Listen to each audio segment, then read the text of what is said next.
Hey guys, M2 Collector here with another figure review, and here we have the deluxe release, the Hasbro Marvel Legends series War Machine figure. Now this is hitting Targets, so big shout out to E Rivera 94 for grabbing this at his local Target and shipping it out to me, so I really appreciate it. Thank you so much.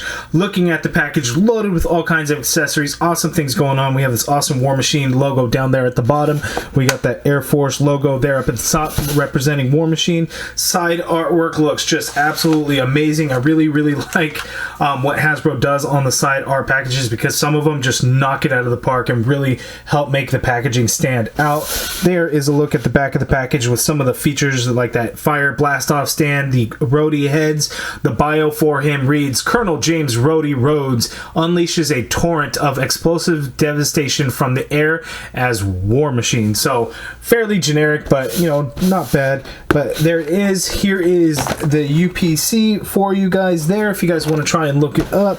So without further ado, let's open this guy up. Okay, and here's the War Machine figure out of the package, and lots of great things going on with this. The accessories are amazing, but there is one thing about this figure that I absolutely hate. So let's get in for a closer look, and I will tell you exactly what that is. Okay, so here's a close-up look at War Machine, and damn it, he looks good. This is just an amazing, all-around, good-looking figure. We have the two shoulder weapons there, and you can see they're actually hinged, so they go back here on his back shoulder so they can hinge down. You can also pop them off. They're just on a ball joint there, so you can pop them right back on. Same with the other one as well, the minigun. And then they also swivel because they're on the ball joint, but that just looks really good. Apparently this hinge, though, isn't working as nicely, so you can see that's how it works there and functions. These shoulder pieces are independent of the armor, the chest piece, whereas like a lot of them, some of the older Iron Man ones, they were connected and just kind of were a pain in the ass. So that looks good in the movement, as you can see there. And then it's rubber, so it kind of moves with the arm. Just all around looks nice. The sculpting of everything. You have this little cannon on the right forearm. That looks really good. Going out through the legs. All that just looks really good. So, on to my complaints. That black hinge on the knee, that's a very minor one. That's not a big deal. But what I don't like, and I don't know if anybody's actually mentioned this, so notice on the torso, the silver paint there. That's actual silver paint. The legs, the arms, that is not paint at all. That's just the plastic color. It's in that metallic-y plastic look, so a little bit of marbleization. So it looks good if it's supposed to represent kind of a chrome where you can see some reflection and things like that. But I would like it if the arms and the legs match the silver of the abs, of that torso. But they don't match, and it's hard. I don't know how well it comes off in camera. I think it's one of those things where you have to have it in hand to really notice, but it just strikes me as odd because seeing the arms and the legs next to the silver of the torso makes the arms and legs look a little cheap to me. If they would have been done with a silver paint, I think it would have made a huge night and day difference for it. Now, don't get me wrong, the figure is still amazing. Overall, looks really good. It could have looked so much better with silver paint for the legs, silver paint for the arms, but it is what it is. You guys let me know what you think of that and how well it comes across on video. But there he is. Now let's see his accessories. Okay, so accessories. War Machine comes with a lot of accessories. So first up, we have the Colonel James Rhodes Rhodey unhelmeted head, and that looks really nice. I think Hasbro did a really good job with it there. Next up, we have this rocket launcher that's one of his shoulder weapons there. I love the smoke effect that they actually put with this, because a lot of these blast effects, you know, we get this typical thing where we have the red, orange, as it fades into the yellow on the translucent plastic. We get that here, but it's the smoke color into the yellow fire. So that it just looks really good. The red rockets are a little generic, just being all red, but it's pretty cool. They're actually separate pieces, so you can remove each and every one of them. I was always kind of wondering that. I'm like, wow, the sculpt of that is crazy. How did they do that? But that's how they did it, because each one of those are separate pieces. And then you could see what it does. It just basically ports right on into that rocket launcher on the shoulder, and it can only be ported on in the one way, because when I try to do it, it'll just fall off. It won't stick on, so it can only go this way, whereas I was trying to get it to do this way, but it can't be done. So just a heads up on that. We get this bullet spray type of effect, as if, you know, he's like swinging his arm. So you have the bullets going different ways and stuff. So this one's really nice. The red into the orange into the yellow translucent plastic. And then basically how it ports in, it ports right on into the barrels of the forearm gun on his right hand. As you can see, you could just port it on like so, and you can do it that direction, or you could do it in this direction, just, you know, whichever way you want to do it, you can. So then we get these little mini blast effect pieces. So these we've seen with the Black Widow figures. I think this was, I can't remember if it was the Target exclusive or if it was the Walmart exclusive.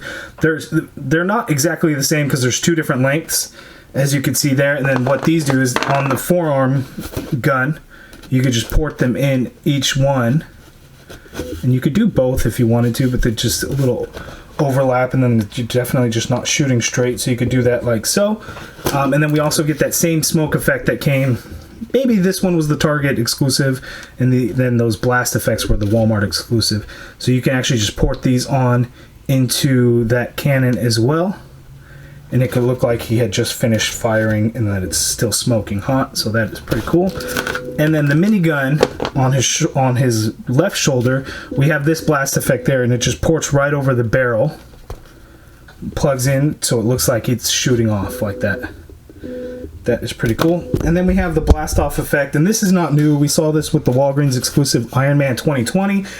But this one uses that smoke effect paint in it, so it's all the gray into the yellow fire there. So that is really cool. I have it pushed together. It's the exact same thing. You know, you just have these foot blaster effects, and they just port it on into the flames like so. And that just looks really nice. I really, really like the smoke look to it. Okay, and here's an up-close look at that Colonel James Rhodes head on the figure itself. And I try to get in as close as I can and under super bright lights. So there it is. I think, again, Hasbro did a really good job with it. You guys let me know what you think. Okay, so let's take a look at the articulation on War Machine. He can look down that much, he can look up that much. It is on the dumbbell neck peg, so you get a little bit more natural movement, because you can do like the side-to-side pivot, things like that. Full rotation, but you don't get to go up as much, so when doing flight poses, it's a little challenging, and then looking down I think is okay.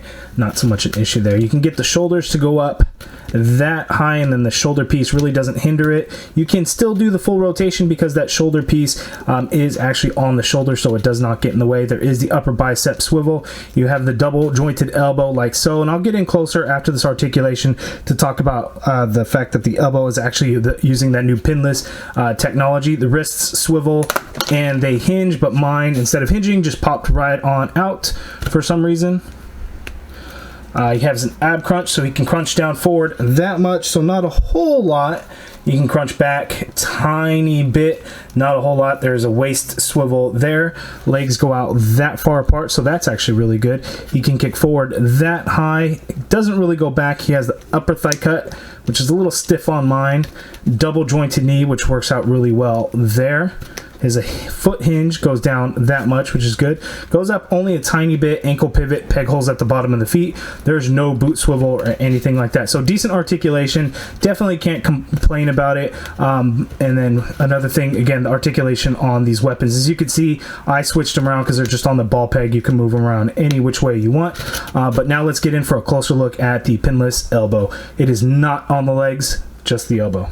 Okay, so getting in close, you could see there. I was concerned about the pinless technology for the elbows and the limbs. But I get it because, you know, you don't see these holes there. It's not so much an issue on this figure because the pin matches the color of the leg.